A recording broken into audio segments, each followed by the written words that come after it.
ये मत भूलो भगवान दास कि तुम्हारे भाई मुगलों के कब्जे में है और हमारी जोधा वो अभी सूर्यभान के शोक से उभरी नहीं है। कोई भी कदम उठाने से पहले अच्छी तरह से सोच लेना। अपनी बहुओं को विधवा होते हुए नहीं देख सकते हम। पर मासा, हम कब तक उनकी मांगे पूरी करते रहेंगे? जब तक हमारे पास खजाना है।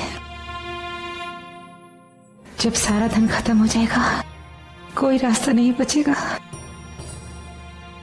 हम जौहर का रास्ता अपनाएंगे।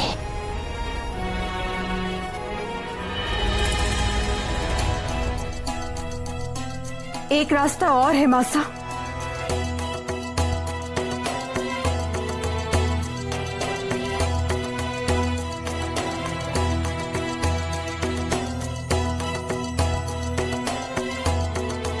अगर जौहर करके अपनी जान देना ही है मासा, तो क्यों न दुश्मनों का सर काट दिया जाए और अपनी मातृभूमि के लिए अपना सर न्यौछावर कर दिया जाए। और इस बात से सिर्फ हम नहीं, इस महल की सारी वीर स्त्रियां तैयार हैं युद्ध में लड़कर अपना बलिदान देने के लिए। पूरा एपिसोड देखिए ZEE5 पर।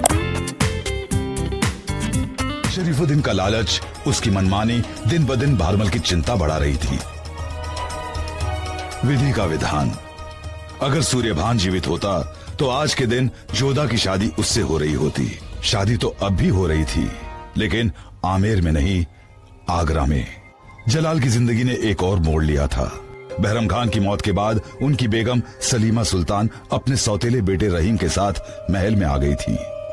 पर वो बहुत ही डरी हुई थी कि कहीं महामंगा उसके सौतेले बेटे रहीम को मरवा न दे, क्योंकि वो बहरम खान की औलाद थी। जलाल इस बात को अच्छी तरह से समझ गया था कि बहरम खान के खिलाफ कोई और नहीं, महामंगा ही थी। पर महम के प्यार के सामने जलाल मजबूर था। आखिरकार बहुत सोच समझकर जलाल ने एक अहम फैसला लिया। जलाल समझ गया था कि सलीमा सुल्तान और रहीम उसके महल में तभी महफूज रह पाएंगे जब उन्हें कोई अहम जगह दे दी जाएगी। जलाल ने सलीमा सुल्तान की सलामती के लिए उससे निकाह कर लिया। यह निकाह सिर्फ एक रस्म के तौर पर किया गया था, जिसके जरिए जलाल ने बहरम खान के परिवार को महफूज किया था। कबूल है।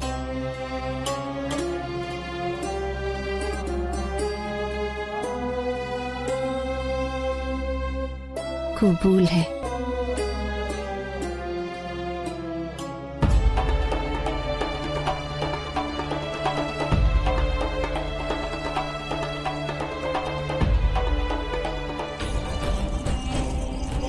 महम का फेंका हर पासा उल्टा जा रहा था। पहले वो अपने बेटे आदम के साथ बख्शी बानो का निकाह करवाने में नाकाम रही, और अब उसके दुश्मन बहरम खान की बेवा को जलाल ने अपनी बेगम बनाकर महामंगा के हाथ पैर बांध दिए।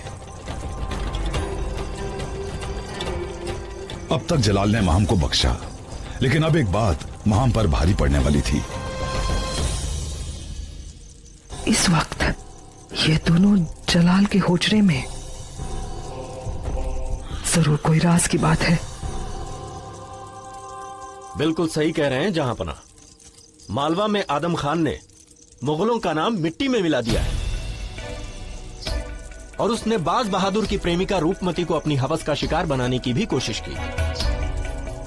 इसी वजह से रूपमती ने खुदकुशी कर ली। इतना ही नहीं हुजूर, जितना खजाना वहां बटोरा गया उसका बहुत छोटा हिस्सा आगरा भेजा गया है। अपनी हद पार कर चुका है आदम खान। हमने उसे मालवा जीतने को कहा था, उसे बर्बाद करने को नहीं। कल तक हम ही उसे इनाम देना चाहते थे, लेकिन अब हमें उसे उसकी हत्या दिलानी होगी। अगर कल बख्शी बानो और शरीफुद्दीन का निकाह ना होता तो हम अभी कूच करते, लेकिन अब रुकना होगा। निकाह के बाद हम सहारनपुर जाएंगे और इस बात का फैसला करेंगे कि आदम खान के साथ क्या सलूक किया जाए। एक बात और, इस बात का जिक्र आप दोनों किसी से नहीं करेंगे।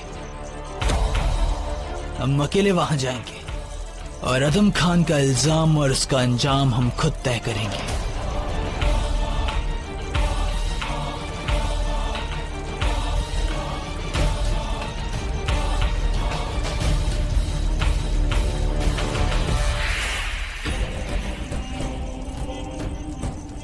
अगर जलाल वहां चला गया तो आदम का सर कलम हो जाएगा।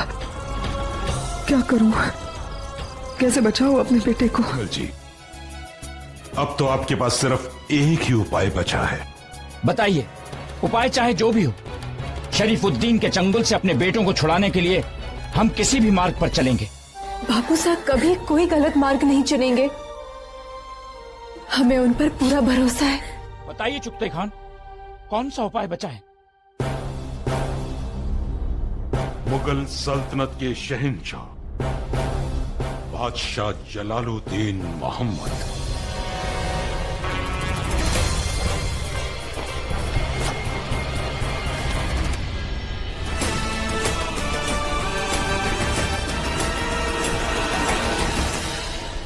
आपने ये सोचा भी कैसे चुगते खान? जलाल हमारा दुश्मन है। पर मैं आपका दोस्त हूं भारमल जी, यकीन मानिए मैं आपका बुरा कभी नहीं सोच सकता। आपने एक मर्तबा जो मुझ पर एहसान किया था वो आज भी मुझे याद है।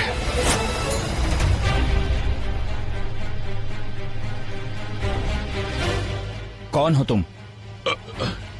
मैं चुगताई खान एक मुगल हूं, पठानों से जंग में जख्मी हुआ हूं, मेरी मदद कीजिए।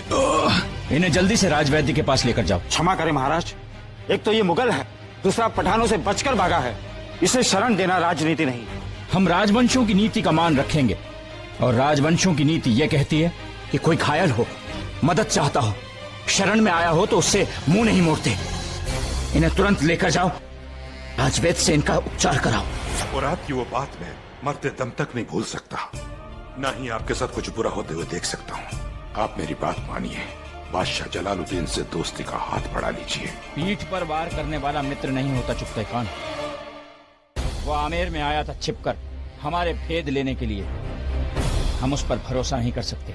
आगरा की सियासत में बहुत बदलाव आ चुका है भारमल जी। अब तो जलालुद्दीन बहराम खान की परछाई से बाहर है, इसलिए उसकी सोच भी अलग है। यथा राजा तथा प्रजा। शरीफुद्दीन की हरकतें देखकर हम उसके बादशाह की सोच का अंदाजा तो लगा ही सकते हैं। जब सूबेदार ने हमें इतना अपमानित किया तो उसका बादशाह क्या कर सकता है? हम उसके सामने सर नहीं झुका सकते। आमेर के राजा अगर आगरा के बादशाह से बातचीत करना चाहें तो उसे झुकना नहीं कहा जा सकता भारमल जी। सियासत सिर्फ जंग से नहीं चलती, सुलह, तरकीब और समझौते आज भी सियासत का एक अहम हिस्सा है। अगर आप आमेर और अपने बेटों को बचाना चाहते हैं तो एक बार बादशाह से। बस, हमें कुछ भी मंजूर नहीं है, आप जा सकते हैं चुगते खान।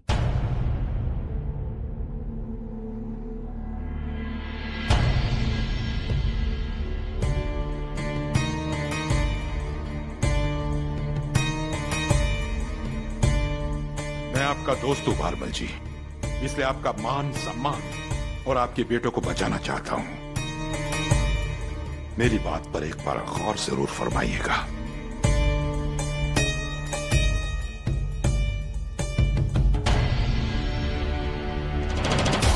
अगर आपने जलाल के सामने सर नहीं झुकाया तो आपका मान तो रह जाएगा, किंतु उन आरोपों का क्या जो आपके सर पर लगेंगे। अपने बेटों की बलि का आरोप, आमेर के कष्टों का आरोप, राजघराने की बहु बेटियों को जौहर करने पर मजबूर करने का आरोप। बस,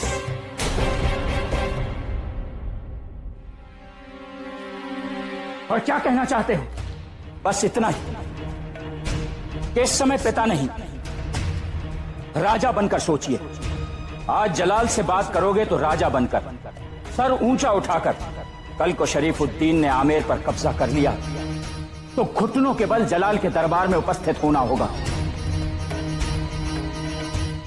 फैसला आपके हाथ में है।